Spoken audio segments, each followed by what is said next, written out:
Tumawa lang naman si Roble nang makita nito ang pagkagulat ng manlalasong kanyang kaharap.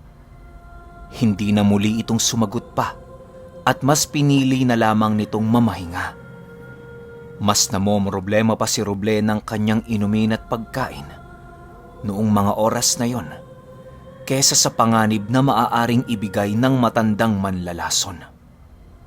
Ayon kay Roble, na ang mga maranhig ay hindi tinatablan ng kahit anong lason dahil sa mga parasitikong kumakain sa mga ito sa tuwing pumasok yon sa kanyang sistema.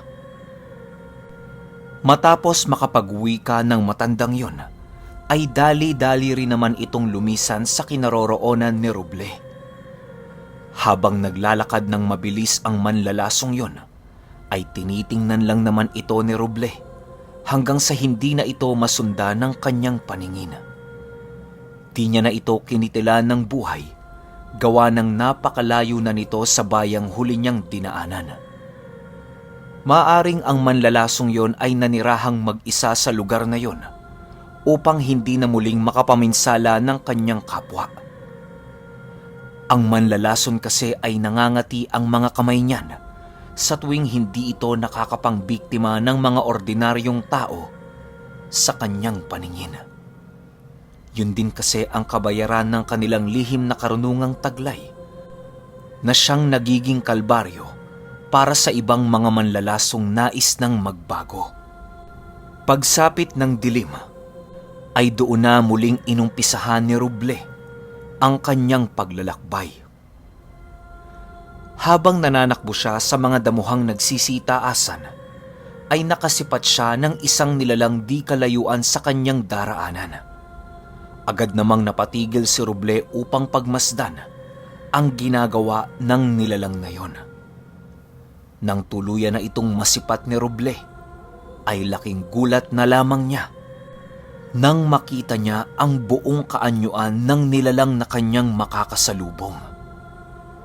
Paglalarawan dito ni Roble na ang nilalang na kanyang nasilayan noong mga oras na yon ay nakasakay sa isang kabayong naaagnas. Buto na lamang ang natitira sa ulo ng kabayong yon, maging ang mga paa nito.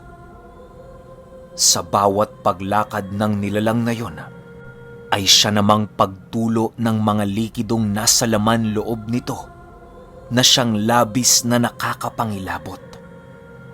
Ang tao ring nakasakay sa kabayong yon ay bungo na lamang ang ulo na merong nagsisihabaang mga kamay. Malalapad ang kamay ng taong yon na merong nagsisihabaang kuko. Butot balat din ang mga braso nito na nakalaylay lamang sa katawan ng kabayo. Sinipat pa ulit ito ni Roble upang kumpirmahin ang kanyang nasilayan. Nagduda kasi siya sa paningin niya noong mga oras na yon dahil yon ang unang beses na nakakita siya ng ganoong uri ng nilalang.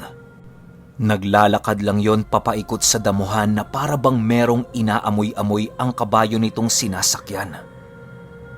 Ginagawa ito nung kabayo sa bawat lupa nitong nadaraanan. Wala nang naisip pang paraan si Roble noong mga oras na yon kung hindi ang gumapang papalapit dito. Hoy! Roble! Masyado ka yatang bilib sa sarili mo. Baka hindi mo kayanin ang nilalang na yan, ha? Mas maiging palampasin mo muna yan kesa makipaglaban ka dyan. Wika ng demonyong kasangga ni Roble. Manood ka. Sagot naman dito ni Roble.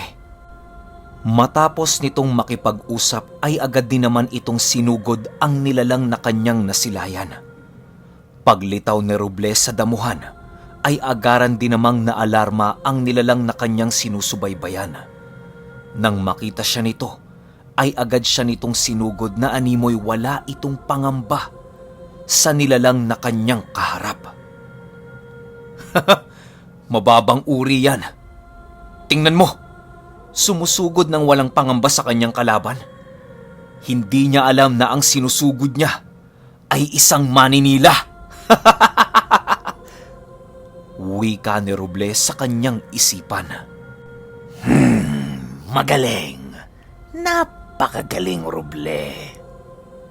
Sagot naman ng demonyong kanyang kasangga. Nang nagkabanggaan na si Roble at ang nilalang na yon, ay agad namang tinalunan ni Roble ang taong nakasakay sa kabayong yon. Pagtalo niya sa nilalang na nakasakay sa kabayo, ay agad niya naman itong pinugutan ng ulo. Matapos itong mapugutan ni Roble, ay agad din namang humandusay ang kabayong yon sa lupa, na wala ng buhay. Nang makita ito ni Roble, ay agad din naman itong tinapon ang bungong kanyang hawak at nagpatuloy na sa kanyang paglalakbay. Habang papalapit si Roble sa bundok ng Kaso, ay siya namang pagdami ng kanyang mga nasisilayang nilalang na bagong-bago sa kanyang paningin. Sa paglipas lamang ng ilang araw, ay halos hindi na mabilang ni Roble ang kanyang mga nakasagupang hindi ordinaryong lalang ng Panginoon. Nasanay na din si Roble sa kanyang mga nakakasalamuhang nilalang noong mga panahong yon. Tinatatagan na lamang niya ang kanyang sarili upang mailigtas ang buong taong naninirahan sa kanilang lugar. Pagsapit ng umaga noong mismong araw na yon, ay natanaw na nga niya ng kauna-unahang pagkakataon ang bundok ng Kaso. Madaling araw na nang masilayan niyo ni Roble, at nang sipatin niya ito ay doon niya nakita ang mga nilalang na gumagapang sa katawan ng bundok.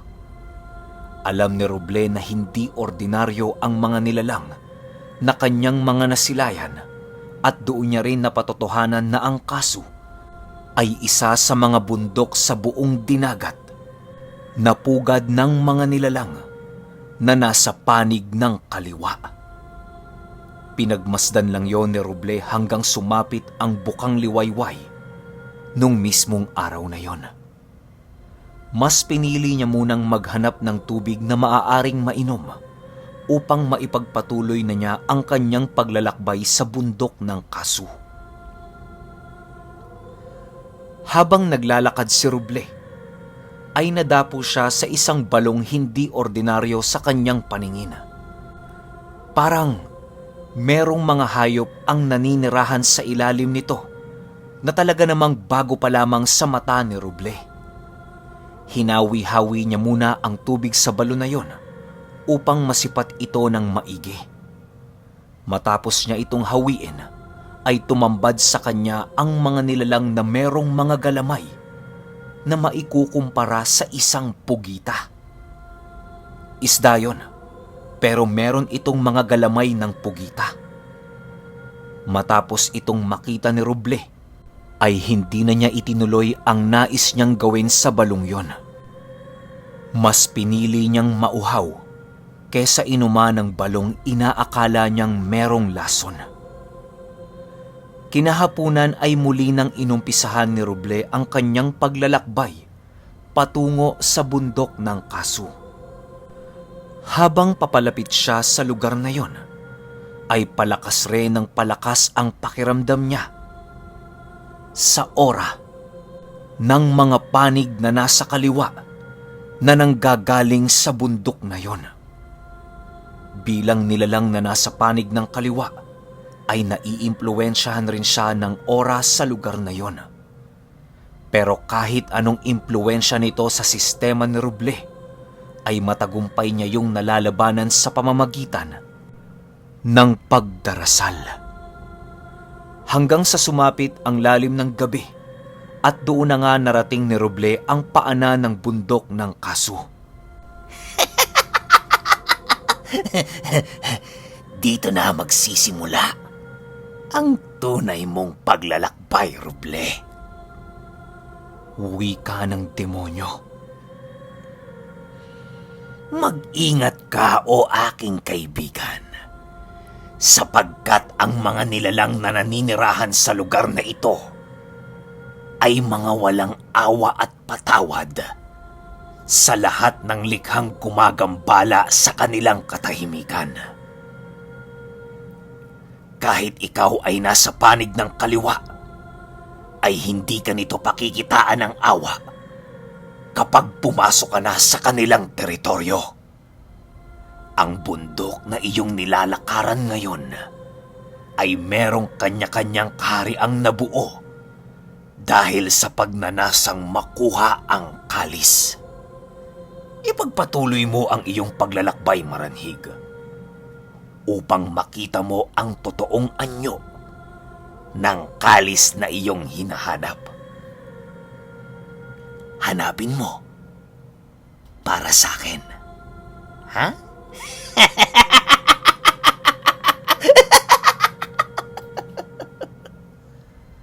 Dagdag pa ng demonyong kasangga ni Roble. Hindi ko to ginagawa para sa'yo, demonyo. Ginagawa ko to upang mailigtas ang aking maestro. Sagot naman dito ni Roble. Lumipas pa ang ilang oras at doon na nga unang nakabangga si Roble ng nilalang na naninirahan sa lugar na yon. Purong bato ang nilalang na yon na merong mga hayop na gumagapang sa katawan nito. Nadatnan yon ni Roble sa paanan ng bundok na nagmamasid ng mga nilalang na naligaw sa lugar na yon. Yan ang isang tagapagbantay ng lugar na ito, Roble. Nilikhaya ng mga antingero upang ipagtanggol ang domi na kinahihimlayan ng kalis na iyong hinahanap. Yun nga lang, sa paglipas ng panahon ay paunti-unting nalason ang nilalang na yan hanggang sa tuluyan na itong maging kaisa ng masasamang elemento. Kagaya mo din, Roble. Sa ngayon ay isa kang nilalang na panig ng Panginoon na tinatawag mo. Pero hindi magtatagal at makukuha ka rin ng tunay na nagmamay-ari sa'yo. Ako yun. Kaya, Roble, ingat.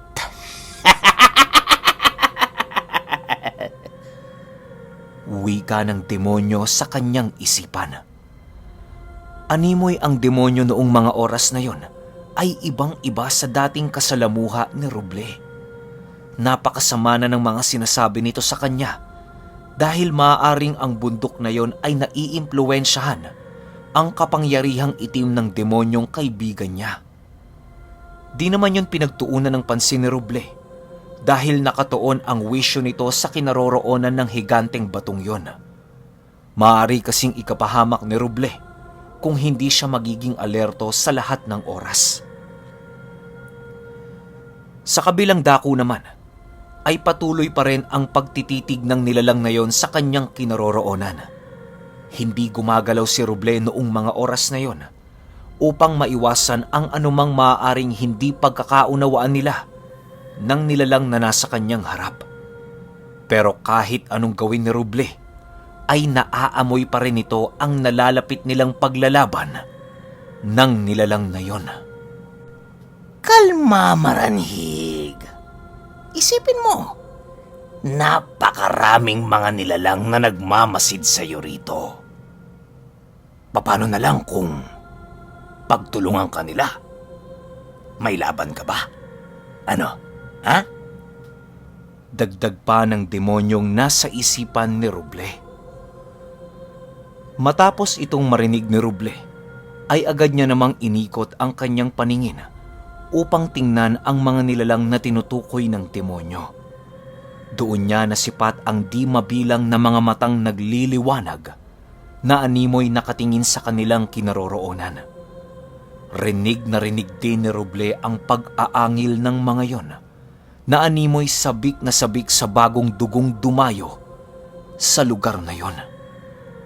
Matapos itong makita ni Roble, ay agad din naman siyang nagdasal upang humingi ng proteksyon sa ating Panginoon. Dinasal niya ang lahat ng itinuro sa kanya ng kanyang maestro upang maitaas ang kanyang puder at bakod sa katawan.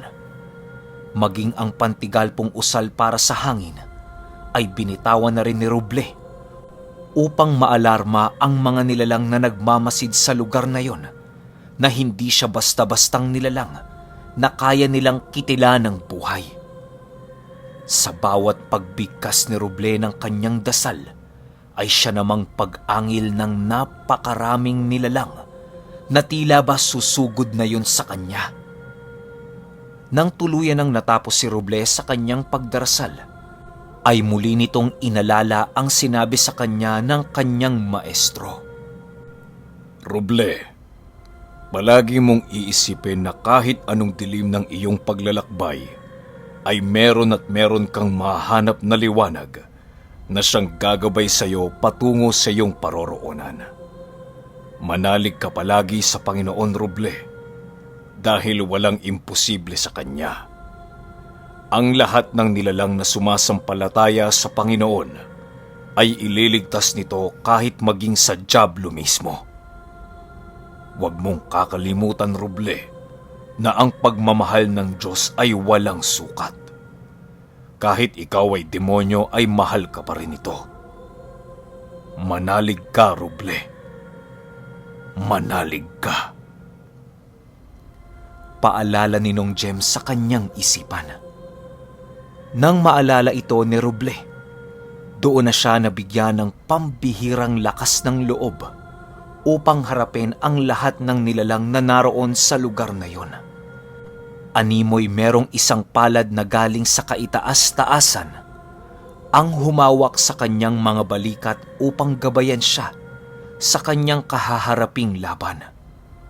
Sa hindi malamang pagkakataon ay biglang lumiwanag ang mga mata ni Roble na siyang labis na ikinabahala ng mga nilalang na naroon.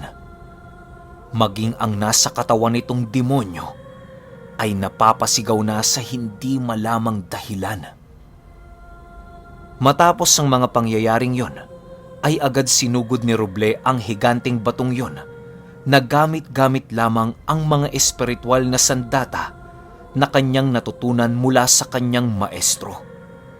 Habang papalapit si Roble sa higanting batong yon, ay siya namang pagsalubong nito sa kanya na animoy hinihintay lamang siya nitong gumawa ng hakbang.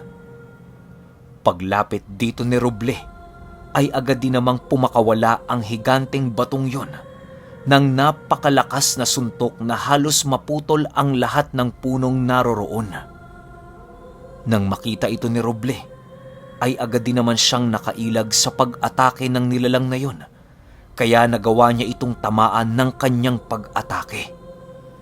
Matapos yung atakihin ni Roble, ay ang kasabay naman ito ay ang pagpapakawala niya ng napakalakas na sabulag na halos hindi na magawang maaninag ng mga nilalang na nandudun pa siya. Agad din naman siyang tumakas matapos niyang magawa ang lahat ng yon na naaayon sa kanyang plano. Sadyang napakalakas nga ng sabulag na tinuro sa akin ng kumpare ni Nong Jem. Wika ni Roble sa kanyang sarili. Habang tumatakbo si Roble, ay pansin niya pa ring napakarami pa ring mga nilalang na nagmamasid sa kanya. Ang iba sa nilalang na yon ay kalahating tao at kalahating ahas. Meron ding mga kaluluwang ligaw at mga kapreng nagmamasid sa bawat punong naroroon. Hindi na yun pinansin ni Roble, gawa ng ang nais niya noong mga oras na yon ay makarating sa kuwebang pinaglagakan ng kanyang kalis na hinahanap. Kahit napakadilim na sa paligid noong mga oras na yon, ay hindi pa rin natitinag si Roble sa kanyang dinaraanan. Patuloy pa rin ang kanyang pagtakbo kahit hindi niya alam kung saan ang kanyang eksaktong paroroonan. Bahala na, Panginoon. Naway gabayan mo ko sa pugad ng mga demonyong ito. Wika ni Roble sa kanyang sarili. Hanggang sa lumipas ang ilang minuto at merong humarang kay Roble na isang grupo ng taong merong balabal na nakabalot sa mga katawan nito. Agad namang napatigil si Roble nang maaninag niyang merong nag-aabang sa kanyang grupo ng mga aswang. Amoy na amoy yon ni Roble kahit hindi pa ito nagpapalit ng kaanyuan. Ginoo, parang naliligaw ka ata. Gabing-gabi na, oh. Gusto mo bang sumama sa amin? Wika ng isang lalaking nasa unahan. Sa pagkakatanto ni Roble ay nasa 6 na bilang ang kalalakihang yon. Huwag niyo nga akong pinaglololoko. Alam kong mga aswang kayo. Huwag na kayo magbalat kayo. Dahil ang pinakaayoko sa lahat ay ang mga nilalang na mapagpanggap. Wika ni Roble sa mga ito habang unti-unti na siyang nagiging maranhig. Hindi na nagsayang pa ng oras si Roble at agad niya ring isinubo ang batong ibinigay sa kanya ng kanyang demonyong kasangga. Nang makakita siya ng isang malaking alupihan sa kanyang kinatatayuan, ay agaran din ang paghawak niya dito upang utusan niyo na sugurin ang mga aswang na nasa kanyang harapan. Nang biglang naging halimaw ang alupihang hawak ni Roble, ay siya namang labis na ikinagulat ng aswang na humarang sa kanya. Pagsugod ng alupihang yon, ay agad naman itong nakagat ang isang aswang sa bewang nito. Di na yun nakasigaw, gawa ng agad din namang nahati sa 2 ang buong katawan nito. Sa sobrang galit ng mga aswang na kasamahan nito, ay nag-alulong yon na parabang mga aso. Matapos nitong mag-alulong, ay agad silang nagbago ng anyo at biglang lumipad upang takasan ang halimaw na ginawa ni Roble. Ang iba sa mga aswang na yon ay nakatakas, pero ang 3 nitong kasama ay hindi na pinalad pang makaligtas. Ang 2 pang nadakip ni Roble ay agaran niya ring binawian ng buhay kahit nagmamakaawa yun sa kanya na palayain niya. Hoy! Bumalik kayo! Ang lalakas ng loob niyong harangan ako tapos ngayon kayo pala ang tatakbo? Pang-aasar ni Roble sa mga tumakas na mga aswang. Dahil sa papalakas na ang tensyon sa paligid, ay hindi na nagsayang pa ng oras si Roble upang hanapin ang kuwebang kinaroroonan ng kalis. Napakarami niya pang dinaanang hindi kaaya-ayang nilalang bago siya madapo sa puso ng bundok ng Kasu. Sa pagkakataong nakalapit na si Roble sa puso ng bundok, ay siya namang paghupa ng tensyon sa paligid. Animoy ang mga masasamang uri ng nilalang sa bundok na yon ay hindi nangahas na tumungo sa puso nito. Tanging sa paanan at tuktok lamang ng bundok naroroon ang mga nilalang na nasa panig ng kaliwa. Nang madapo na si Roble sa puso ng bundok, ay bigla siyang napuno ng pagtataka sa kanyang isipan dahil ang mga nilalang na kaninang sumusunod sa kanya ay hindi na tinangkapan na lumagpas sa isang punong dinaanan ni Roble. Dahil sa sobrang pagod ni Roble noong mga oras na yon, ay napagpasyahan itong magpahinga na muna sa kanyang kinaroroonan upang magmasid sa kanyang paligid. Habang umiikot ang paningin ni Roble sa puso ng bundok na yon, ay doon niya napansing merong mga punong magkakatulad ang nakapaikot sa lugar na kanyang kinatatayuan. Sa buong paligid ng puso ng bundok na yon, ay napapalibutan niyo ng isang sagradong puno. Nasabing sagrado ni Roble ang punong yon dahil ang paningin niya sa mga ito ay pinamamahayan ng mga nilalang na nasa panig ng kanan. Lumiliwanag ang bawat punong yon sa bawat ginagawang pagsipat dito ni Roble. Kisap mata lang ni Roble ang pagitan nang biglang merong nagsilitawan na mga nilalang na nakatayo sa bawat punong yon. Animoy ang mga ito ay nagsisilbing harang upang hindi malayang makapasok ang mga nilalang na nasa panig ng kaliwa. Kaya lang naman nakapasok si Roble noong mga oras na yon ay sa kadahilanang Dala-dala niya ang susi na isa sa mga ibinigay ng mga sinaunang antingerong gumawa sa lugar na yon. Dahil sa pangyayaring yon, ay agad din namang naalala ni Roble ang habilin sa kanya ng kumpare ni Nong Jem. Okay, sunod kagad natin yung 18, pero sa ngayon hanggang Maranhig 18 muna tayo kasi yun pa lang yung nasisend. Siguro mga 1 a.m. or 2 a.m. yun. Medyo mahaba rin, siguro mga 28 minutes. Yun, kita-kits tayo sa 18. Salamat.